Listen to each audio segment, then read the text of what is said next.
নিরঞ্জন নিরঞ্জন বাবু ভোর ভোর সময় এখানে আসতে পারেন না? কাল রাত 1টার সময় নিরঞ্জন বাবু মারা গেছেন। নিরঞ্জন বাবু যে ঘরে শুয়েছিলেন, রাত 1টা নাগাদ একটা চিৎকার শুনে পাড়ার লোকেরা ছুটে গিয়েছিলেন সেই ঘরে।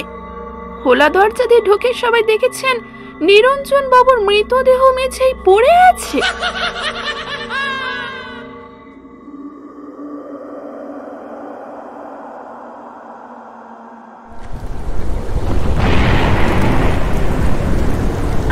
আমরা মানে আমাদের একান্নবর্তী পরিবারে আমরা 7 ভাই, ভাইপো ভাইছিরা আর 2-3টে ভাগ্নে ভাগ্নি মিলেমিশে থাকতাম সকলে। ওই হুল্লোড়, পড়াশোনা, গল্প গুজব করে আমাদের দিব্যি কেটেছে। তো সেই দিন সন্ধ্যা থেকেই নামলো মুষলধারে বৃষ্টি। কিন্তু মুষলধারে ওই বৃষ্টির মধ্যে তখনও আমাদের গল্প গুজবের শেষ হয়নি। টুকটুক শব্দে সদর দরজার জোর ধাক্কা হলো।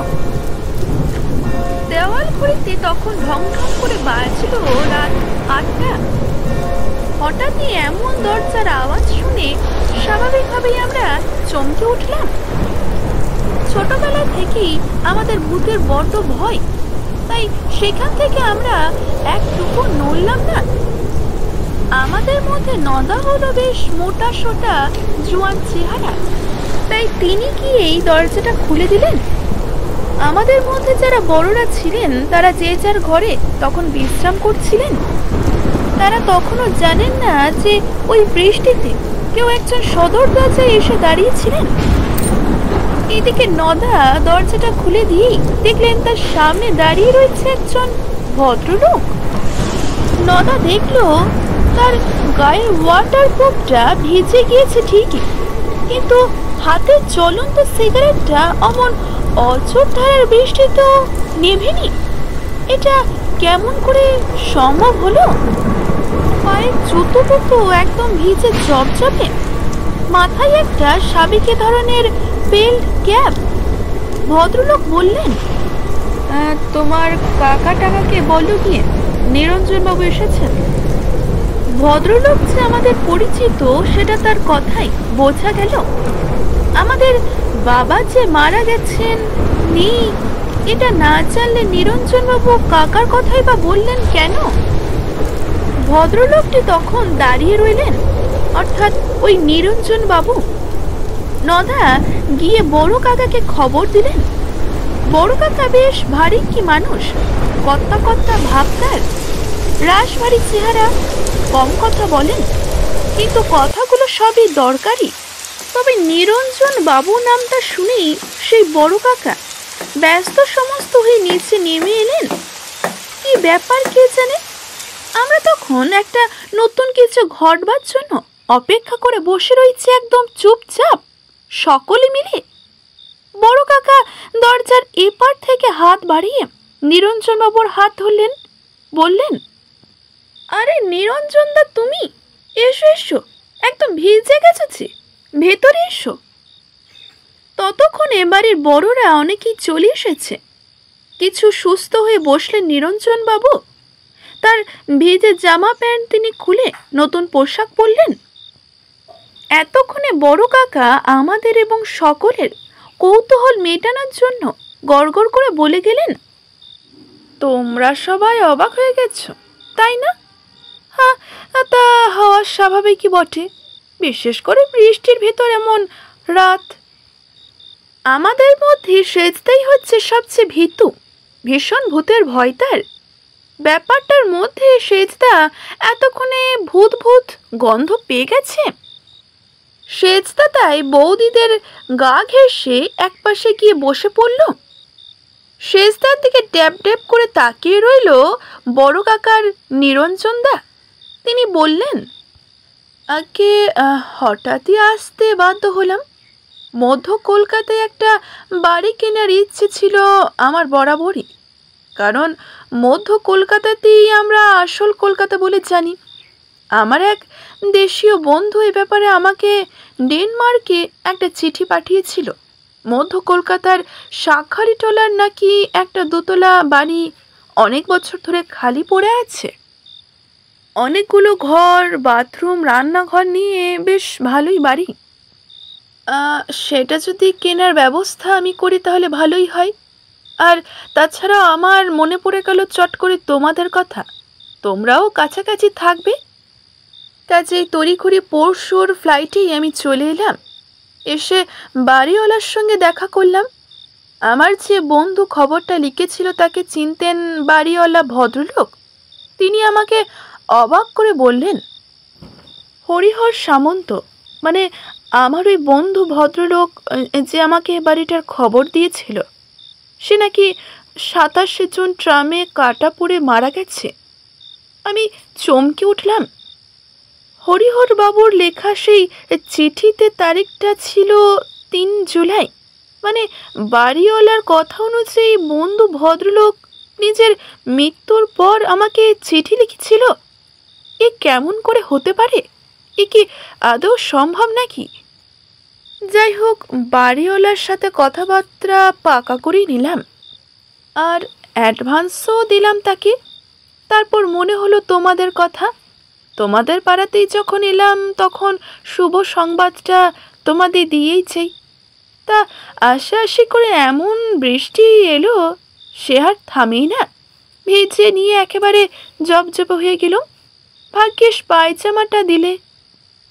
বড় কাকা আর কাকিমারা নিরঞ্জন বাবুকে খাওয়ার কথা বললেন, কিন্তু তিনি কিছুতেই রাজি হলেন না। তিনি বললেন, আরে না না, সে হবেক্ষণ, গৃহপ্রবেশের দিন তোমাদের নিয়ে যাব, এখন যাই। উঠে পড়লেন নিরঞ্জন বাবু। সেজদা তাকে বললেন, তা আপনার এই কোট প্যান্ট এসব কি করে নেবেন? ভদ্রলোক সেজদার দিকে বেশ ভয়ঙ্কর চোখে তাকিয়ে বললেন, কি বলতে চাও তুমি? আমার ঠিকানা দিয়ে গেলাম, এতগুলো ছেলে টেলে আছো, সামান্য পোশাকটাও কাল বা পরশু দিয়ে আসতে পারবে না? হঠাৎই যেন ভীষণ রেগে গেলেন নিরঞ্জন বাবু। একদম মেজাজি রকম জুলুম ভাব দেখা গেল তার। আরো অবাক যে ব্যাপারটা, সেটা হলো সেজদা ছেলেটাকে উনি যেন কিছুতেই সহ্য করতে পারছেন না। গটগট করে চলে গেলেন। যাওয়ার সময় বলে গেলেন যে শিগগিরই নাকি আমাদের সঙ্গে তার দেখা হবে মঙ্গলবার। ভদ্রলোক চলে যাওয়ার পর বাড়ির সবাই খাওয়া দাওয়া সেরে যে যা নিজের ঘরে শুয়ে পড়েছে। রাত 10টা তখন বেজে গেছে। আমার ঘুম এলো না। নানা কথা ভাবতে লাগলাম। শাঁখারীটোলার সেই অভিশপ্ত বাড়িটি এখান থেকে বেশ অনেকটা দূরে। সেখানে আজ রাত কাটাবেন নিরঞ্জন বাবু। বাড়িটার একটা বদনাম আছে, অনেকে ভুতুরে বাড়ি বলে। নিশীথের এই রাত্রে তিনি কি করছেন কে জানে, কেমনই বা আছেন। চোখটা একটু আমার লেগে গিয়েছিল। হঠাৎ একটা চিৎকার শোনা গিয়ে আমি তড়বড়িয়ে উঠলাম। কারা যেন বলে চলেছে, বলো হরি, হরি বল। যা বাবা, এই বৃষ্টির রাতে কার ঘরে কি সর্বনাশ হয়ে গেল কে জানে। রাত তখন 2টো। সে শব্দ শুনে গায়ে আমার কাঁটা দিয়ে উঠল। তারপর কখন ঘুমিয়ে গেছি কে জানে। অনেক বেলায় আমার ঘুম ভাঙল। উঠেই শুনি একটা চাপা গুঞ্জন বাড়ির সবার মুখে। কি হলো কে জানে।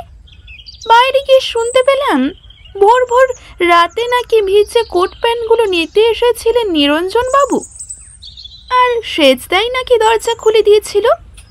সেজদা বলল, সারা রাত ঘুম আসেনি তো, কাজেই হঠাৎই আমি ওই কড়া নাড়ার শব্দ শুনতে পেলুম।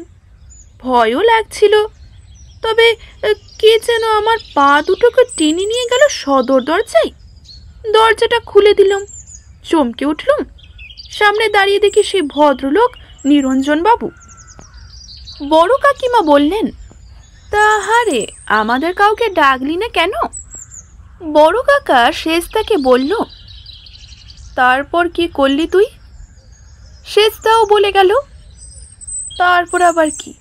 আমাকে উনি বললেন আমি ভেতরে যাব, তোদের পাঞ্জাবি পায়জামা রেখে আমার কোট প্যান্ট পরে যাব। আমি সকালের প্লেনেই ডেনমার্ক চলে যাচ্ছি। ভেতরে এলেন আর যা পরেছিলেন তা খুললেন আর নিজের সব কোট প্যান্ট পরলেন। তারপর কেন জানি না আমার দিকে কটমট করে চেয়ে বাইরে বেরিয়ে গেলেন। আমরা তো সবাই অবাক। ছোট কাকিমা বললেন, মা গো মা, কি কাণ্ডি! এত সব ঘটলো, আমরা কেউ জানলাম না। বড় কাকা গম্ভীর মেজাজের মানুষ। তিনি কি বুঝলেন কি ভাবলেন কে জানে, নদাকে সঙ্গে নিয়ে তিনি বেরিয়ে গেলেন। ঘণ্টাখানেকও সময় গেল না, ফিরে এলেন দুজনেই। হাঁপাচ্ছিলেন বড় কাকা। বললেন সবাইকে, নিরঞ্জন নিরঞ্জন বাবু ভোর ভোর সময় এখানে আসতে পারেন না। এরপর সেজদাকে দেখিয়ে বলল, ওঝা বলল কি করে তা সম্ভব? কাল রাত 1টার সময় নিরঞ্জন বাবু মারা গেছেন। আমরা দেখে এলাম, তার ডেড বডি ঘিরে পুলিশ পাহারা দিচ্ছে।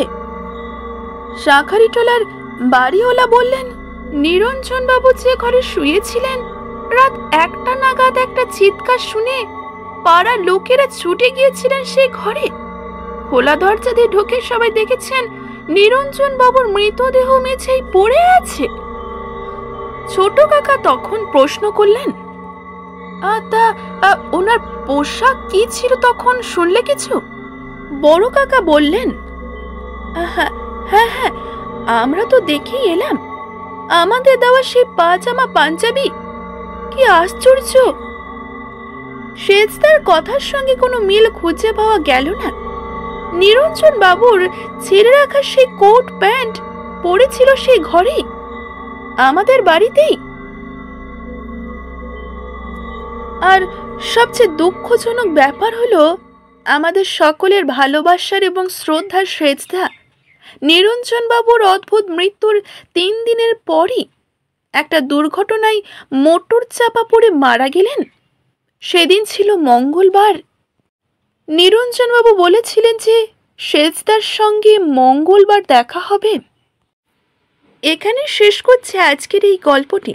আজকের এই গল্পটা যদি ভালো লেগে থাকে অবশ্যই একটা লাইক করবেন, শেয়ার করবেন এবং কেমন লাগলো জানাতে ভুলবেন না। ধন্যবাদ।